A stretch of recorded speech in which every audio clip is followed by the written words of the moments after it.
हाँ बच्चों, तो आज हम आप लोगों को थोड़ा सा कैसे फॉर्मूले बनाए जाते हैं इसकी एक छोटी सी ट्रिक बताते हैं। कैसे फॉर्मूले बनाते हैं, ठीक है ना। ये मतलब रिएक्शन करने के लिए सबसे पहले पहले फॉर्मूले ज़रूरी है कि फॉर्मूले कैसे बनाया जाए। तो सबसे पहले आप लोग फॉर्मूला बनाना सीखते हैं, ठीक है। ये उसका थोड़ा सा दिया गया है, ठीक है ना, इस तरीके से फॉर्मूले का।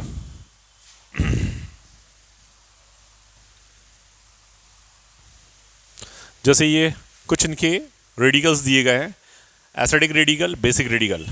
जो पॉजिटिवली चार्ज होते हैं वो क्या होते हैं, बेसिक रेडिकल कहलाते हैं। जो नेगेटिवली चार्ज होते हैं वो एसिडिक रेडिकल।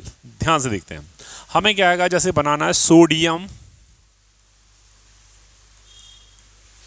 सल्फेट, फॉर्मूला बनाना है। सोडियम सल्फेट का फॉर्मूला बनाना है। सबको मालूम है सोडियम कौन से ग्रुप में आता है। सोडियम पहले ग्रुप में आता है, इसकी बैलेंसी 1 होगी।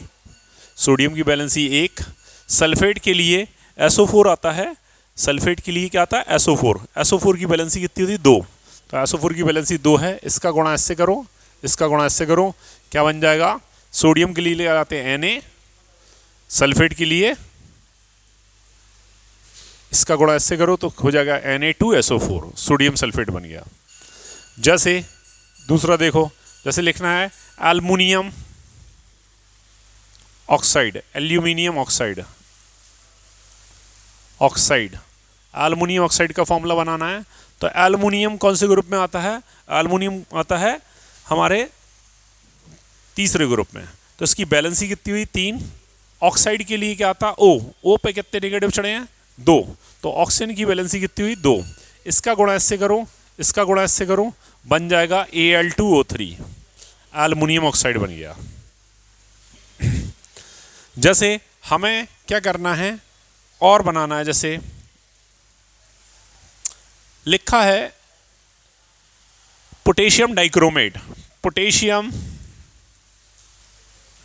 Dichromate, potassium dichromate. पोटेशियम आता है फर्स्ट ग्रुप में, तो इसकी बैलेंसी कितनी हुई, 1। क्रोमेट के लिए क्या लाते, क्रोमेट के लिए Cr2O7, Cr2O7। आप देखो इस पे कितने चार्ज चढ़े हैं, इस पे चढ़े हैं 2 चार्ज। तो इसकी बैलेंसी कितनी हुई, 2। इसका गुणा इससे करो, इसका गुणा इससे करो, बन जाएगा K2Cr2O7। इस तरह से पोटेशियम डाइक्रोमेट बन गया।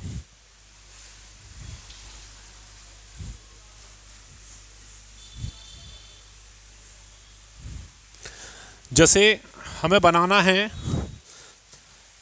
जैसे लिखा है potassium ferrocyanide, potassium ferrocyanide, potassium ferrocyanide लिखा है। पोटेशियम की बैलेंसी 1। फेरोसाइनाइड के लिए लगाते FeCN का होल 6, फेरो लगा है, तो इसकी बैलेंसी कितनी हुई, 4।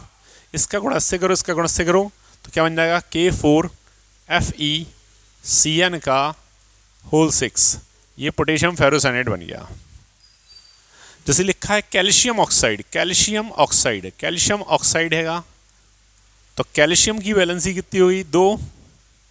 ऑक्साइड के लिए भी 2, दोनों कट गए, इस एक का गुणा से किया, इसका गुणा से किया, तो क्या बन गया, CaO, कैल्शियम ऑक्साइड बन गया।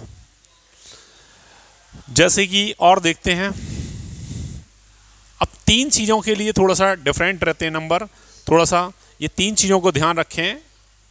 एक एसीटेट, एक फॉर्मेट, एक ऑक्सलेट और एक प्रोपियोनेट। प्रोपियोनेट के लिए फॉर्मूला आता है C2H5COO नेगेटिव, प्रोपियोनेट, इसको बोलते प्रोपियोनेट। ये प्रोपियोनेट है, तो इसके लिए देखते हैं। जैसे लिखा हैगा कैल्शियम एसीटेट, एसीटेट। अब कैल्शियम एसीटेट है, एसीटेट के लिए क्या लाते हैं हम लोग,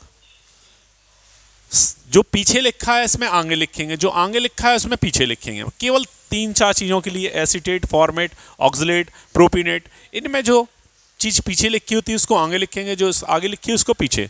एसीटेट लिखा है तो CS3COO, इसकी बैलेंसी 1, कैल्शियम की बैलेंसी 2। इसका गुणा इससे करो, इसका गुणा इससे करो, क्या बन जाएगा, CS3COO का whole twice Ca calcium acetate, क्या बन जाएगा? Calcium acetate. जैसे लिखा हैगा कैल्शियम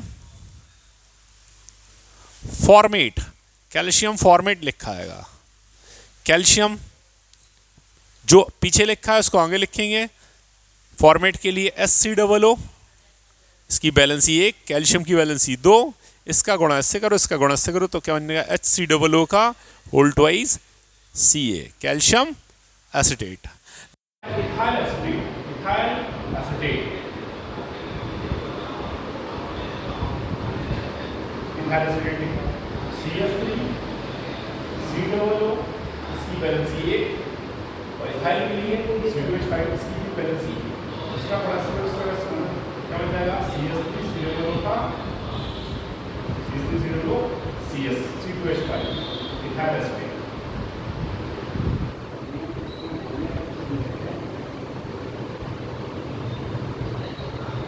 आई होप आपको ये समझ में आया होगा। धन्यवाद।